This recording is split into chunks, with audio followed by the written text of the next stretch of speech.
These are the Alps, and this is a Fiat 500. I'm about 1,000 kilometers away from home, and I chose what seems like the worst car for the trip. The original Fiat 500 was launched in 1957. The Cinquecento gave the Italians wheels. Over 17 years, almost 4 million examples were made until the 500 was replaced with Fiat 126. Yes, the one later known as Polski Fiat. In 2007, on 50th anniversary of the cult city car, Fiat introduced a new interpretation of the 500. So far, more than 1.5 million units rolled off the production line in Tychy plant in Poland. And after 8 years, the car was finally given a facelift. Fiat may claim this is the all-new 500, but your wife can change more before the New Year's Eve party. Under the bonnet, there's a choice of two petrol engines, a 69 horsepower 1.2-litre petrol and a slightly newer turbocharged 0.9-litre TwinAir with 85 or 105 horsepower. And there is also the well-known 1.3 diesel Multijet, 95 horsepower. Outside, changes are cosmetic. There are slightly different lights in the front, a new 3D grille.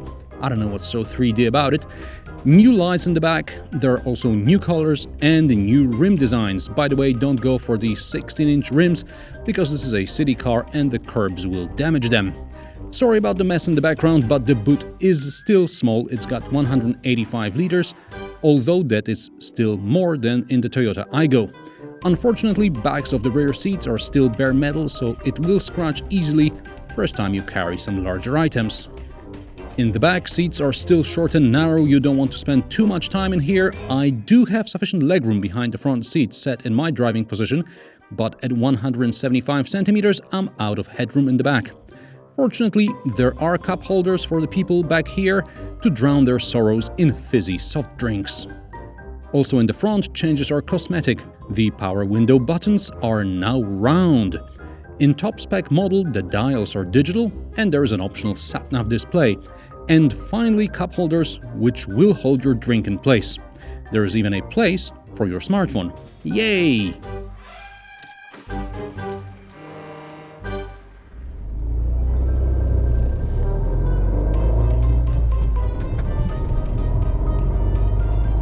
A couple of general remarks. As far as I'm concerned, a Mini is a unisex car, and a Fiat 500 is a girl's car. And I'm not talking about the looks, because it's a matter of taste. A few years ago, I was considering one, and if the facelift happened 4 years ago, I could have been driving a 500C instead of the MX-5. But then, I'd have to deal with rather high driving position. It's way too high for my liking, and the rearview mirror, which forms a huge blind spot around here. I can't see a lot there.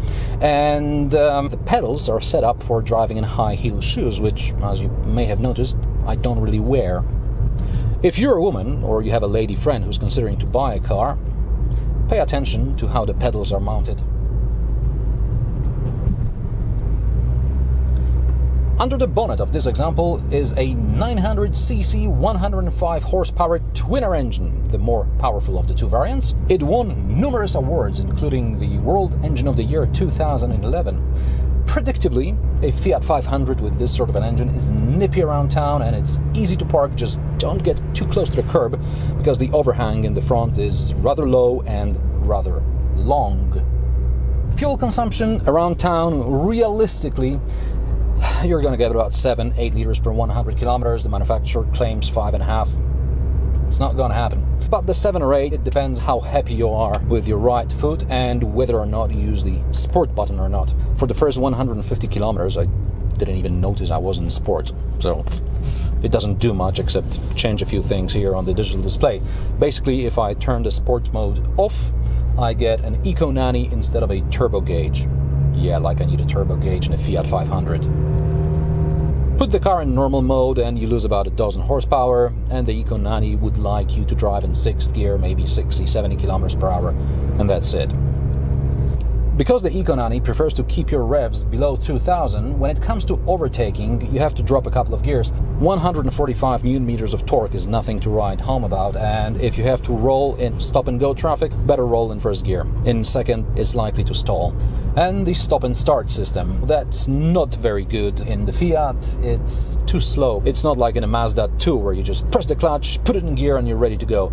Here, the car has to stretch a bit, wake up, and then it will be ready to go. It's a second or two, but compared to the Mazda would be off by now, and this one is still waiting at the lights.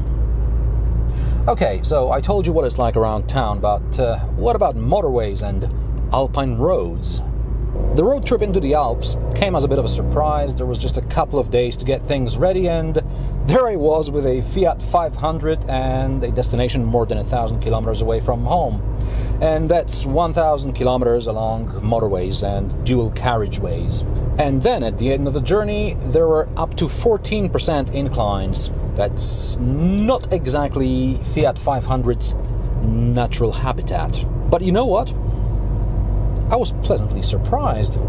On the motorway, up to about 120 kilometers per hour, this car is relatively efficient, which is not so obvious for a small engine. The small engine is supposed to be efficient around town, but on the motorway it may use a lot of fuel. So if you keep it below 120 kilometers per hour, you'll get fuel consumption of about 6 liters per 100 kilometers, maybe less. Good result for a small engine. I was driving a bit faster, so I ended up with just below 7 liters per 100 kilometers. The 35-liter tank will last you about 700 to 800 kilometers if you take it slow, but on the motorway, about 500 kilometers range is more realistic. Also, don't forget that the Fiat 500 is rather short and rather tall, so crosswinds are an issue. Take an easy Sunday drive and the 500 will use about 4.5 liters per 100 kilometers in extra urban cycle. This is not the claimed 3.5, but I had a total of 4 people on board, so it was me and 3 other people. Today there is only me, so the car is at least 200 kilograms lighter. And by the way, it was also hilly terrain, not as hilly as right now, but still noticeably hilly. The steep inclines are the worst. To get up here, I sometimes had to drop the car into first gear, at least with all the passengers on board. Now, when I'm driving alone, I can drive in third, fourth, as the Econani tells me. So the car is able to pull its own weight, and my considerable weight at least. The problem is with long gearing, because I can't engine brake when I'm going down, because in second gear this car will speed up to about 70-80 kilometers per hour, which is way too fast to take some of the hairpins here. Oh, and sometimes the TomTom SatNav is a bit late with the directions, so I got lost a couple of times in the city and along the way. Let's not kid ourselves, the Fiat 500 is not a car for long journeys, but the last couple of days proved to me that when push comes to shove, I wouldn't have to be confined to the metropolis.